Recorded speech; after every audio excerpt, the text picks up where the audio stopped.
Welcome to IBML's Pandemic Flu online training course. In this course, you will learn the differences in influenza types, the importance of a pandemic emergency response plan, how severe pandemic influenza could affect the workplace, IBML's pandemic plan goals, and company-wide actions. Ready to get started?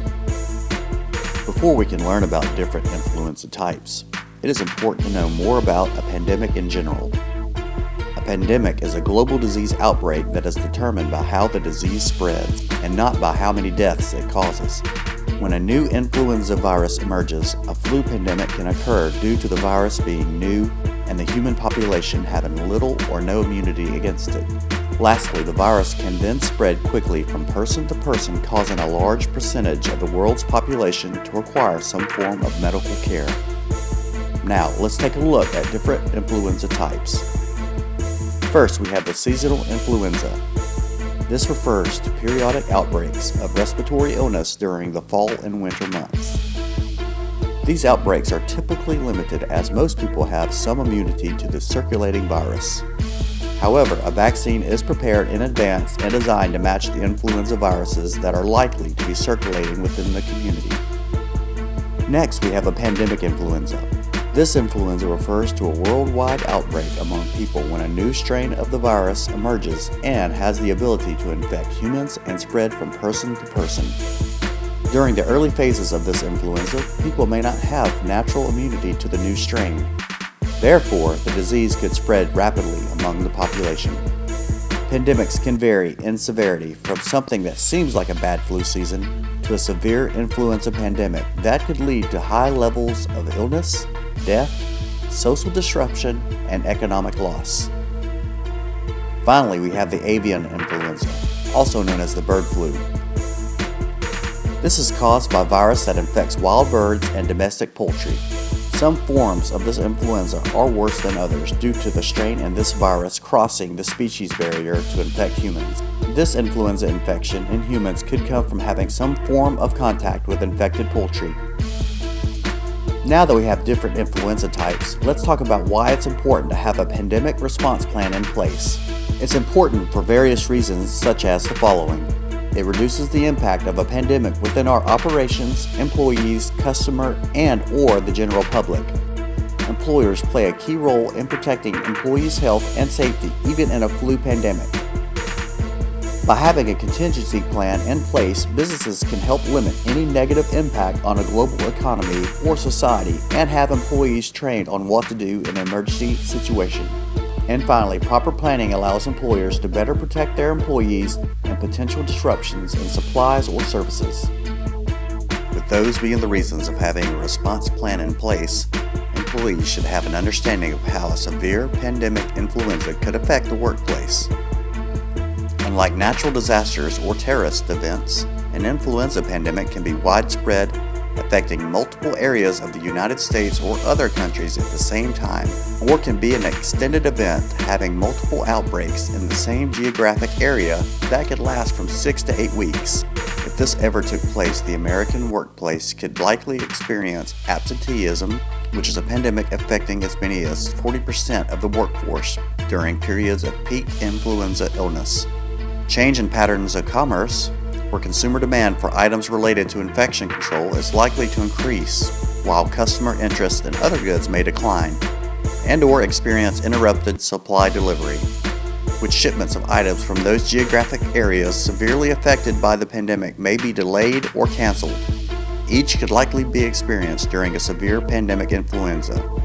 So with that said, it is critical to know IBML's pandemic plan goals.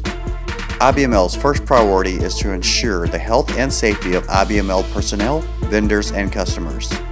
IBML also wants to ensure employees, customers, and vendors are properly notified of a pandemic event affecting IBML. It is our goal to maintain standard levels of customer support and to minimize production and implementation delays if or when a pandemic takes place. Now that we know IBML's goals, let's discuss how the plan could possibly be activated and communicated. If the Centers of Disease Control, the CDC, State Health Department, and/or Jefferson County Health Department declares that a pandemic event exists, or if an employee reports sick and or out of work for flu-like symptoms, and IBML reaches an absentee rate of greater than 20%, the CEO and or executive from the Business Continuity Plan team will declare the IBML pandemic plan to be activated. If this action takes place, certain communication is required during the declared pandemic. For instance, the Pandemic Flu Forum within the IBML community and connections will be used as a primary resource for communications with employees.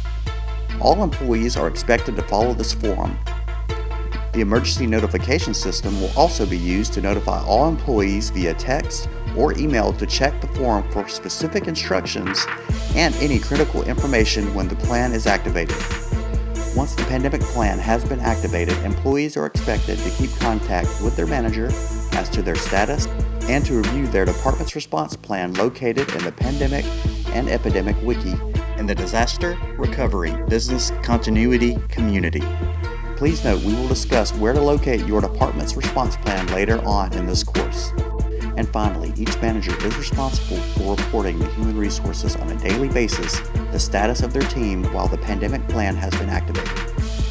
Now, as we mentioned before, let's discuss where you can find details about the IBML and each specific department's pandemic flu response plan. To locate the proper plan, employees must first go to Connections in the Disaster Recovery Business Continuity Community. Then on the left-hand side of the page, click on Wiki. Third, scroll down on the left-hand side of the page, look for Response Plans. Under Response Plans, we see the Epidemic and Pandemic Plan, where certain actions for each department can be found. Last but not least, we have company-wide actions that will take place in case we were to experience a pandemic outbreak. More than likely, employees and or contractors will not be allowed to enter IBML or customer facilities located in the areas that are affected by the pandemic. Also, all employees should review the information listed in the Pandemic Flu Forum for specific department work information. Please take note that during this time, all travel will be suspended. Employees may be asked to work from home if possible, and employees will be notified when we return to normal operations. The most important thing to remember during an activated pandemic is to refer to the communication tools available in Connections, text, and email, and to keep in contact with your manager on your health and work-related expectations. This concludes our Pandemic Flu online training course. Once you have received this training, please provide any comments, concerns, or needed updates for your area's pandemic flu emergency response actions in the survey following this course. For any feedback, please see your department manager and/or Human Resources Director. Thank you for your participation.